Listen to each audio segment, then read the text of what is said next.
आज के लेक्चर में हम वर्क एंड एनर्जी का न्यूमेरिकल नंबर 11 जो कि इस चैप्टर का लास्ट नंबर न्यूमेरिकल है डिस्कस करने जा रहे हैं। न्यूमेरिकल का स्टेटमेंट है the mass of the moon is 1/80 of the mass of the earth and corresponding radius is 1/4 of the earth. Calculate the escape velocity on the surface of the moon. Statement का मतलब ये है कि हमारे पास moon का जो मास है वो अर्थ के 1/80 टाइम्स के बराबर है और मून का जो रेडियस है वो अर्थ के 1/4 टाइम्स के बराबर है। तो बताइए उस मून की एस्केप वेलोसिटी क्या होगी। तो गिवन डेटा हमारे पास क्या है, मास यानी मास ऑफ द मून वो किसके बराबर है, मास ऑफ द अर्थ के 1/80 टाइम्स के। इसी तरह से उस मून की जो रेडियस है जिसको मैंने Rn से रिप्रेजेंट किया है वो रेडियस ऑफ अर्थ के, ये रेडियस ऑफ अर्थ को रिप्रेजेंट कर रहा है, रेडियस ऑफ अर्थ के 1/4 टाइम्स के बराबर है। रिक्वायर्ड क्या है, एस्केप वेलोसिटी यानी मून की एस्केप वेलोसिटी को हमने मालूम करना है। एस्केप वेलोसिटी के बारे में आप लोगों को पता है, एक ऐसी वेलोसिटी जिसको अगर हम किसी ऑब्जेक्ट को अर्थ के सरफेस से देते हैं तो वो अर्थ के फील्ड से निकल जाता है। इसी तरह से मून का भी अपना एक ग्रेविटेशनल फील्ड होगा।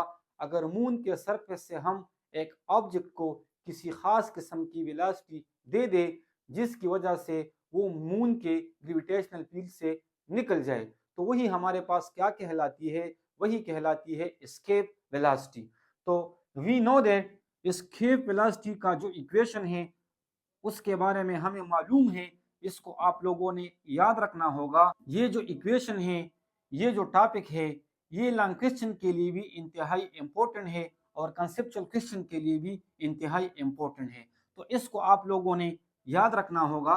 टॉपिक से जो एस्केप वेलोसिटी है वो बराबर होती है √2 जी का मतलब आप जानते हो ग्रेविटेशनल कांस्टेंट है, एम रिप्रेजेंट करता है मास ऑफ द मून को और आर रिप्रेजेंट करता है रेडियस ऑफ द मून को। अगर हमने अर्थ की एस्केप वेलोसिटी मालूम करना हो जैसा कि आप लोगों के बुक में है तो यहाँ पर मास ऑफ द अर्थ होगा और यहाँ पर रेडियस ऑफ द अर्थ होगा।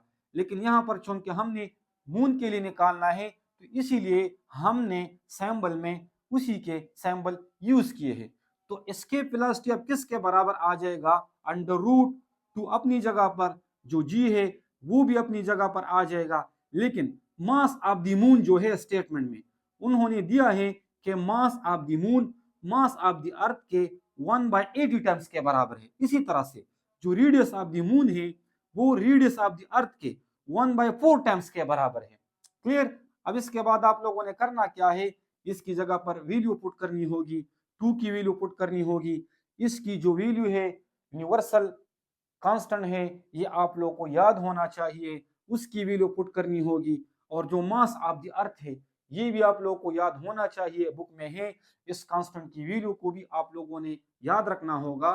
तो जो मास ऑफ द अर्थ है वो है 6 × 10⁻24 किलोग्राम डिवाइडेड बाय 80। जो रेडियस ऑफ द अर्थ है ये भी आप लोग को याद होना चाहिए, रेडियस ऑफ द अर्थ बराबर है 6.4 × 10⁻6 मीटर डिवाइडेड बाय 4 जो कि यहाँ पर है। फिर इसके बाद आप लोगों ने इसको सॉल्व करना होगा।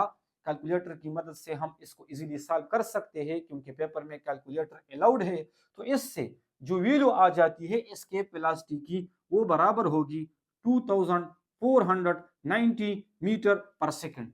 यानी अगर मीटर पर सेकंड में हम एस्केप वेलोसिटी की वैल्यू को देखें तो वो बराबर होगी 2490 मीटर पर सेकंड।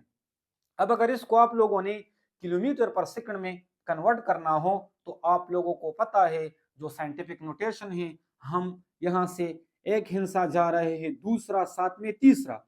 तो जब 3 हिस्से हम फ्रॉम राइट टू लेफ्ट आ चुके हैं तो वहां पर हम पॉइंट लगाएंगे और इसी तरह से 10⁻³ के फॉर्म में ये आ जाएगा।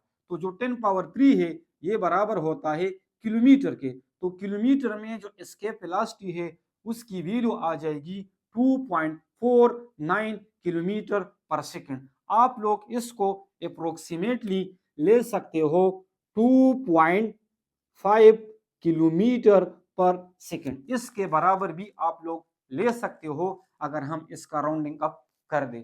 उम्मीद करता हूं कि इस न्यूमेरिकल को आप लोग समझ चुके होंगे। ये इसी चैप्टर का लास्ट न्यूमेरिकल था। इसी न्यूमेरिकल में आप लोगों ने सिर्फ इस चीज का ख्याल रखना होगा कि ये फार्मूला आप लोग को याद होना चाहिए। फार्मूले के साथ साथ जो अर्थ की मास है और साथ में अर्थ का जो रेडियस है वो आप लोग को याद होना चाहिए। तब इस तरह के न्यूमेरिकल को आप लोग इजीली सॉल्व कर सकते हो।